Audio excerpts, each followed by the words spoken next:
mês conhecido como o Outubro Rosa. É o mês em que nós falamos sobre a importância da prevenção e a detecção precoce do câncer de mama.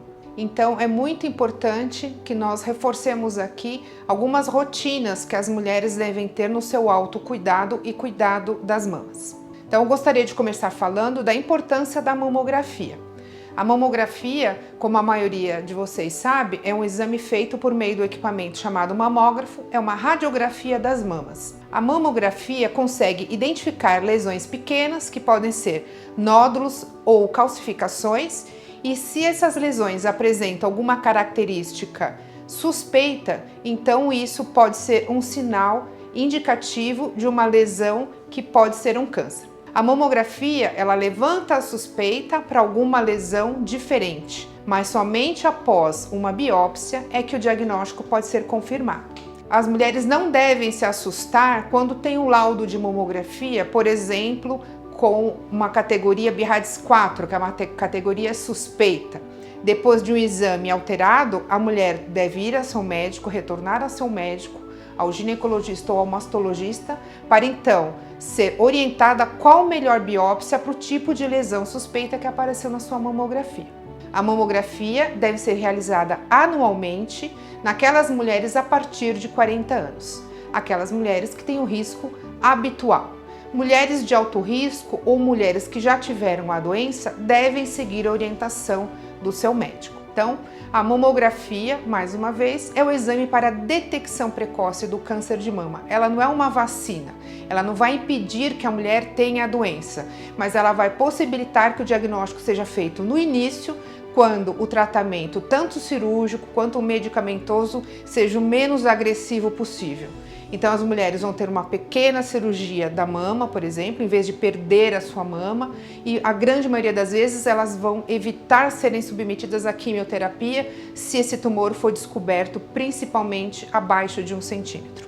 Fica aqui a importância de realizar o exame periodicamente, mesmo que você não sinta dor, não sinta nada no seu autoexame e nem o seu médico que examina a sua mama na consulta de rotina não sinta nada também. Então, aquela mulher que fez uma mamografia e apareceu algo de anormal na mamografia, dependendo do tipo de lesão, o médico especialista vai lançar mão de algum método para conseguir obter um pouco de tecido ou de líquido ou da partícula que a gente chama de calcificação por meio de algum tipo de biópsia. Então, dependendo da lesão, nós vamos usar um tipo de técnica. Então, por exemplo, aqui nós temos uma bolinha de borracha, que é um dedinho de luva, imitando o quê? Um cisto. Ele está cheio de líquido dentro. Então, às vezes, uma bolinha dessa que aparece na mamografia, que a mulher não tinha, pode dar uma dúvida. Então, o médico vai pedir uma punção com agulha fina.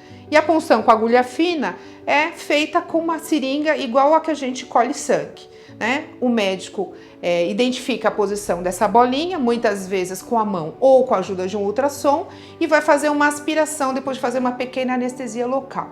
De acordo com a característica do líquido, esse líquido vai para exame ou pode até mesmo ser desprezado naquele momento. Outro tipo de lesão são as lesões sólidas, aqui representada por essa bolinha de madeira, ou seja, ela é durinha, como se fosse uma carninha, tá? Isso daqui eu posso colocar essa agulha fina também e coletar células, a semelhança de um Papa Nicolau do colo do útero, e colocar numa lâmina para analisar o tipo de célula que compõe esse nódulozinho.